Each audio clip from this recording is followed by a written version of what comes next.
अरे समाज अस्थिर है तो स्थिर सरकार का क्या करें? उस ऑर्केस्ट्रा में जाकर के हम भी गाना गाएं। सर, कश्मीर को जमीन का टुकड़ा ना समझा जाए। जिंदा लोग बसते हैं। जब तक कश्मीरियों का दिल नहीं जीतोगे, कश्मीर का दिल कभी नहीं जीत पाओगे। गौतमी प्रवृत्ति का तोता था, लेकिन उस तोते का एक और भाई था जो विनोदी स्वभाव का था। तो तोता और राजा की कहानी में पिक्चर अभी बाकी है। ये कौन से इतिहास की समझ विकसित कर रहे हैं कि 2014 से पूर्व इस देश में अंधेरा था और 24 में अगर कुछ और हो गया तो देश में सन्नाटा हो जाएगा। आज 75वें वर्ष में इस तथाकथित अमृतकाल में मैं ये देख रहा हूं कि गांधी की हत्या करने वालों का महिमा मंडन हो जाता है। ये भी है, ये बुलडोजर प्रतीक बनता जा रहा उत्पीड़न का, माइनॉरिटी राइट्स के हनन का। अग्निवीर, कभी युवाओं से पूछिए कि पूरी जिंदगी जो तुम ये तैयारी कर रहे हो सिर्फ 4 वर्ष के, तराजू उठा लो ना भाई, आविष्कार करवा लो किसके अंदर कितना पेट्रियोटिज्म है, पता चल जाएगा हकीकत क्या है और फसाना क्या है, अफसाना क्या है। और बयान ऐसे आ रहे हैं जिनको ना मौलिक की समझ न संरचना की समझ। एक मंत्रिमंडल बनाओ, नाम बदलो मंत्रालय। अरे साहब, नाम बदलने से इतिहास बदलता ना, तो नाम बदलने वाले खुद बदल गए, इतिहास नहीं बदला। और रही बात मुगलों की, आपके अंदर तो एक बहुत बड़ा मुगल है, वो भी बिल्डिंग बनाने का शौकीन था, अभी बहुत शौकीन है। बिहार से राज्यसभा सांसद प्रोफेसर मनोज कुमार झा जी ने मोदी सरकार पर एक बड़ा ही तीखा हमला बोला है साथियों। उन्होंने सीधे तौर पर कहा कि आप वैसे तो कहते फिर रहे हो कि हमारी विकास दर सबसे ज़्यादा वर्ल्ड में हो चली है, पर क्या विकास दर वो अडानी के लिए है या आम जनता के लिए, वो भी आप बता दीजिए। आप बार बार कहते हो कि सरकार बहुत ही स्थिर है, पर समाज तो आपके शासनकाल में अस्थिर नजर आ रहा है, उसके ऊपर आप बात क्यों नहीं करते। उन्होंने 370 को लेकर कश्मीर की बातचीत भी की और कहा कि कश्मीर को आप सिर्फ एक ज़मीन का टुकड़ा न समझें। अडानी और मोदी के जो रिश्ते हैं, उनकी दोस्ती है, उसको उन्होंने एक राजा और तोते की कहानी के साथ बयां किया और कहा कि जिस तरह से तोता बीमार हो गया एक रिपोर्ट आने के बाद, उसके बाद राजा स्कूटर के फटे हुए साइलेंसर जैसी आवाज़ कर रहा है और अपने 1.5 घंटे के भाषण में अडानी पर एक लफ्ज़ भी बोलने को तैयार नहीं है। उन्होंने बताया कि 2014 के बाद से गांधी के हत्यारों का महिमा मंडन मोदी सरकार में ही हो रहा है। बुलडोजर माइनॉरिटी के अत्याचार का प्रतीक बन चुका है। अग्निवीर 4 साल के लिए भर्ती 2014 के बाद से ही हो रहे हैं। उन्होंने कहा कि आपको एक नाम बदलू मंत्रालय अब बना देना चाहिए और एक साथ सबका नाम बदलना चाहिए जो जो आपको खटक रहा है। सीधे तौर पर उन्होंने मोदी सरकार को कहा कि इतिहास नहीं बदला, इतिहास बदलने वाले बदल चुके हैं, ये इतिहास इसका साक्ष्य भी है। और सबसे बड़े मुगल तो आप हैं, क्योंकि मुगल भी बिल्डिंग बनाने के शौकीन थे और आप भी बड़ी बड़ी बिल्डिंग बनाने के शौकीन हैं। और क्या कुछ कहा उन्होंने, सुनिए आप भी। जया जी हैं यहाँ। Please please. नहीं, एक संदर्भ था, इसलिए आप ही से कह रहा हूँ सर कि एक फिल्म थी कभी कभी, उसमें एक शाहिर की बड़ी अच्छी लाइन थी, कभी कभी मेरे दिल में एक ख्याल आता है। तो बाकी जो आगे है वो नहीं कहूँगा क्योंकि संदर्भ दूसरा है, लेकिन कभी कभी मेरे एक दिल में एक ख्याल आता है कि राजनीतिक जिंदगी में अगर हमारी महामहिम राष्ट्रपति खुद से अपना स्पीच लिखने लगे, अभिभाषण, तो शायद ये स्तुति गान ना होता जो इतने पन्नों का मिला है। अब ये कब होगा सर? ये हमेशा से होता रहा होगा, लेकिन कई चीज़ें जो हमेशा से होती रही हैं वो अच्छी हो ये आवश्यक नहीं है। क्यों सर? क्योंकि जमीन की हकीकत और अभिभाषण के तथ्य मेल नहीं खाते हैं सर, और ये चिंता का विषय है। मसलन मैं शुरुआत करूं एक छोटी सी चीज से। पैरा 2 कहता है स्थिर सरकार। अरे समाज अस्थिर है तो स्थिर सरकार का क्या करें? उस ऑर्केस्ट्रा में जाकर के हम भी गाना गाएं। समाज में अस्थिरता के लक्षण जहां चले जाइए, क्षेत्रीय आधार पर, धर्म के आधार पर, जातिगत विषमता के आधार पर इतनी अस्थिरता है और हम स्थिर सरकार का महिमा मंडन करें। सर, स्थिर सरकार वो होती है जो समाज में अस्थिरता पैदा ना होने दे। यहां उल्टा मामला है, ये चिंता का विषय है। इसकी अभिव्यक्ति माननीय राष्ट्रपति महोदया के अभिभाषण में नहीं होती है। सर, 370 का जिक्र आया। 370 के जिक्र को मैं, धन्यवाद सभापति महोदय, 370 के जिक्र को मैं थोड़ा चाहता हूं कि एक व्यापक कैनवास पे लें। आजकल ऑथेंटिकेशन की बहुत बात होती है सर, मैं पूरी की पूरी किताब लेके आया हूं। कश्मीर आफ्टर 370 अनुराधा भसीन जी ने लिखी है। कश्मीर टाइम्स की एडिटर रही हैं। सर, लगातार खबरें आ रही हैं, आप कहते हैं कि नॉर्मैलिटी है। सर, दिल्ली के दरबार से नॉर्मैलिटी बोलना और कश्मीर में जाकर के उस नॉर्मैलिटी को महसूस करना, इसमें बहुत बड़ा फर्क है। सर, महीनों से वहां बुलडोजर चलाए जा रहे हैं, कहा जा रहा है सरकारी जमीन से अतिक्रमण हट रहा है, लेकिन सर लोगों के घर तोड़े जा रहे हैं बिना नोटिस के। मैं बार बार कहता हूं माननीय सभापति महोदय आपके माध्यम से, सर कश्मीर को जमीन का टुकड़ा ना समझा जाए। जिंदा लोग बसते हैं, जब तक कश्मीरियों का दिल नहीं जीतोगे, कश्मीर का दिल कभी नहीं जीत पाओगे, चाहे आप लाख कोशिश कर लें। सर, भ्रष्टाचार के बारे में भी कहा गया, तो सर मैं तो सोच के आया था कि ऐसी कोई बात ही नहीं बोलूंगा। अचानक आपको देखा और आप आए, बीच में प्रवेश की, देख कहानी याद आई।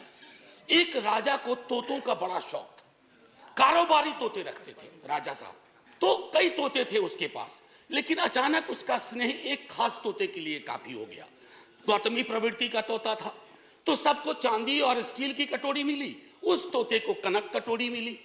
और तोते से राजा सलाह बहुत लिया करते थे, और तोता सलाह भी देता था, भूत भी ठीक करता था, भविष्य की बात भी करता था।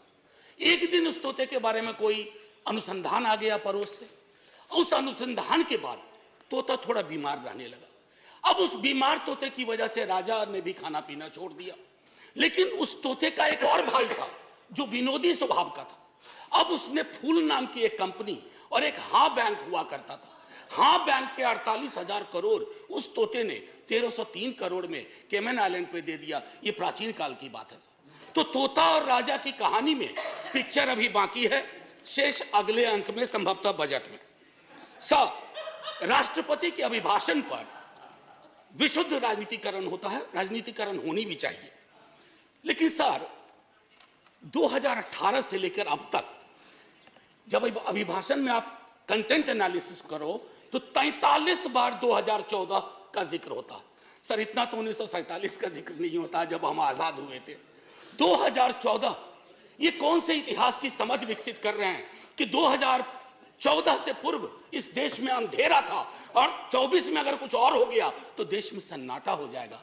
सर, शून्य और सन्नाटे के बीच में मैं क्यों कह रहा था, आप मेरे भावार्थ को नहीं समझे। 2014, सर इतिहास बोध 2014 से नहीं होगा, फिर क्या कहेंगे 47 में। हम पहली आजादी की वर्षगांठ हमने 48 में मनाई थी सर, तब तक बापू को खो चुके थे। हाँ, आज 75वें वर्ष में इस तथाकथित अमृतकाल में मैं ये देख रहा हूं कि गांधी की हत्या करने वालों का महिमा मंडन हो जाता है। ये भी है, ये है, इसलिए 2014 चिंता का विषय था। और कोई नहीं, प्रधानमंत्री डेमोक्रेटिकली इलेक्टेड है, कौन विरोध करेगा, लेकिन डेमोक्रेसी में कई एनोमलीज आ रही हैं, विसंगतियां आ रही हैं, उनका जिक्र ना करूं तो पार्लियामेंट फिर किस बात की। सर, राजेंद्र बाबू तक टॉलरेंस की बड़ी बात हुई, उनसे लेकर के सहिष्णुता की बात हुई। अब सहिष्णुता शब्द गायब है अभिभाषण से। क्या नहीं चाहिए हमें सहिष्णुता? क्या हम नहीं देख रहे हैं कि हमारे समाज में कटीली दीवारें लगाई जा रही है कौमों के बीच में? बुलडोजर प्रतीक बनता जा रहा उत्पीड़न का, माइनॉरिटी राइट्स के हनन का। ऐसे दौर में सर, ऐसे दौर में टॉलरेंस शब्द का बार बार उठान होना, बयान होना यह आवश्यक था। टॉलरेंस शब्द को दूर करके you are appearing basically as an intolerant government which is not in the grain of Indian democracy. Agniveer का जिक्र हुआ सर। अग्निवीर, कभी युवाओं से पूछिए कि पूरी जिंदगी जो तुम ये तैयारी कर रहे हो सिर्फ 4 वर्ष के लिए। सर, हम सब, मैं नौकरी में हूं सर, मैं नौकरी में हूं, इसलिए सामाजिक सुरक्षा पेंशन की गारंटी है सर, गारंटी है। ये कौन सा निजाम कर रहे हैं सर इस देश में? मैं जिक्र नहीं करना चाहता हूं कि ये क्या है, ये तो लॉलीपॉप भी नहीं है, ये जहरीला फल है जो समाज में है। कभी उन युवाओं से पूछिएगा कि उनको ये 4 वर्ष वाले आइडिया का वो क्या सोचते हैं। सर, लगातार फॉरेन पॉलिसी पर भी मैं देख रहा हूं अभिभाषण चुप सा होता जा रहा है। फॉरेन पॉलिसी पर बात नहीं होती। सेना की सुप्रीम कमांडर है हमारी राष्ट्रपति जी। सेना के सुप्रीम कमांडर को क्या यह अंदेशा नहीं है कि चाइना के बॉर्डर पर हालात उचित नहीं है? मैं माननीय रक्षा मंत्री के बयानों को सुनता हूं तो चिंता होती है, लेकिन डिनायल है, डिनायल है सरकार की तरफ से। एक पड़ोसी के लिए तो लाल आंख निकाल देते हैं, दूसरे पड़ोसी के नाम पर आप चुप हो जाते हैं। Honorable member, security is a very sensitive subject, Sir, and you are a professor. We expect such a subject to be taken up very seriously, sir, आज and let it not be sir, usual discourse. Go ahead. Sir, I am a student of political science and history. In 1962, when India was at war with China, we had debated that in this parliament. Sir, national security, definition of national security is not the core prerogative of the ruling party. We are equally concerned. और मैं तो कहूंगा कि तराजू उठा लो ना भाई, आविष्कार करवा लो किसके अंदर कितना पेट्रियोटिज्म है, पता चल जाएगा हकीकत क्या है और फसाना क्या है, अफसाना क्या है। ये मैं कहना चाहता था। सर, लगातार बीते वर्षों में अगर मैं कहूं, फिलिस्तीन का जिक्र हुआ करता था। हमारे सारे प्रेसिडेंट वाजपेयी जी के टाइम तक फिलिस्तीन पे चुप हो गए। काहे को? क्या वजह है? क्या हम अपनी विदेश नीति में ये ताकत नहीं पैदा कर सकते कि oppressed community anywhere will shall have our concern? कितना बदल गए हम सर। मैं जानता हूं हिंदुस्तान के नजरिए से देखिए, लेकिन हिंदुस्तान की नजर मत बदलवाइए। जो 47 में नींव रखी गई थी, उस नींव को मत हिलाइए। उस नींव को हिला दीजिएगा तो पार्लियामेंट की बिल्डिंग भी ढा ढा के गिर जाएगी। ये चिंता का विषय है सर। जुडिशियरी, उसके बारे में भी जिक्र था। जुडिशियरी पर आजकल मैं देख रहा हूं 2 चम्मच सुबह 2 चम्मच शाम के हिसाब से बयान आते रहते हैं सरकार की ओर से। साहब, हम सब जानते हैं कि जुडिशियरी में रिप्रेजेंटेशन होना चाहिए। हमारा दल, राष्ट्रीय जनता दल और हमारे नेता लगातार कहते रहे कि वंचित समाज SC ST OBC का जब तक प्रतिनिधित्व नहीं होगा, न्यायपालिका और न्यायालय दूर रहेंगे हमसे। लेकिन सर, मामला अब बेसिक स्ट्रक्चर पर आ गया और बयान ऐसे आ रहे हैं जिनको न मौलिक की समझ न संरचना की समझ। बेसिक स्ट्रक्चर पर मैं तो और किसी को नहीं कहूंगा, आप आडवाणी जी को देख लीजिए, उनको पढ़ लीजिए, पता चल जाएगा। माननीय प्रेसिडेंट साहिबा के बयान में जातिगत बहुत बातें हुई, SC ST OBC। सर, पूरे देश में एक लहर चल रही है जातिगत जनगणना की। आपके भी लोग अब बोलने लगे हैं, सत्ता पक्ष के। मैं सिर्फ ये कहना चाहूंगा सर कि जातिगत जनगणना के लिए सरकार, आपका कोई नुकसान नहीं होगा। मैं आपको यकीन दिलाता हूं, थोड़ा फायदा होगा। हकीकत देखिए कौन कहां खड़ा है, इसलिए बिहार में हम सर्वेक्षण करवा रहे हैं। प्रेरणा लीजिए ताकि जिनका हक, जो वंचित रहे हैं, अब ब्लास्ट फ्रॉम द पास्ट अक्सर आता है, नाम बदलो नाम बदलो। डेली पार्लियामेंट के बाहर कोई पूछता है, आज वो फलाना का नाम बदल रहा है। मैंने कहा यार, पीस मिल में क्यों करते हो, खुदरा खुदरा कर रहे हो, थोक में करो, थोक में करो। अभी मंत्रिमंडल का विस्तार शायद होगा, एक मंत्रिमंडल बनाओ, नाम बदलो मंत्रालय, एक साथ बैठ करके एक बार में हिसाब कर दो। अरे साहब, नाम बदलने से इतिहास बदलता ना, तो नाम बदलने वाले खुद बदल गए, इतिहास नहीं बदला। हड़प्पा की सभ्यता से लेकर जो कुछ आज तक हुआ इस मुल्क में, वो हमारी धमनियों में है, किसी को कमतर मत दिखाइए। और रही बात मुगलों की, आपके अंदर तो एक बहुत बड़ा मुगल है, वो भी बिल्डिंग बनाने का शौकीन था, अभी बहुत शौकीन है। खैर, एनीवे सर, मैं आखिरी टिप्पणी ये करूंगा आपके समक्ष सर, बिना नाम बताए बता रहा हूं। हम सबल केंद्र चाहते हैं, लेकिन केंद्र की सबलता संविधान से आती है, किसी दल के सत्ता पर एक अधिकार से नहीं आती। यदि केंद्र का व्यवहार न्यायपूर्ण नहीं रहा, यदि दलगत आधार पर प्रदेशों के साथ भेदभाव या पक्षपात किया गया, तो प्रदेशों में केंद्र विरोधी भावनाएं जन्म लेंगी। मैं नहीं सर, अटल जी 74 का भाषण। बस सर, आखिरी, कुछ मित्रों ने इसे अनावश्यक कर्मकांड, यानी इस बहस को कर्मकांड का, मुझे तो यह सारा दृश्य प्रहसन सा प्रतीत होता है। राष्ट्रपति का अभिभाषण ही नहीं, इस पर होने वाली यह चर्चा करने वाला यह सदन, यह संसद कुछ अर्थों में बेमानी, व्यर्थ, जनजीवन से कटा हुआ। मैं नहीं, अटल जी, ये हमारे लिए आईना होना चाहिए। सर, आखिरी सर, एक जय हिंद तो बोलने दीजिए सर, जय हिंद बोल देने दीजिए, 2 मिनट मेरा जोड़ना भी है आपका।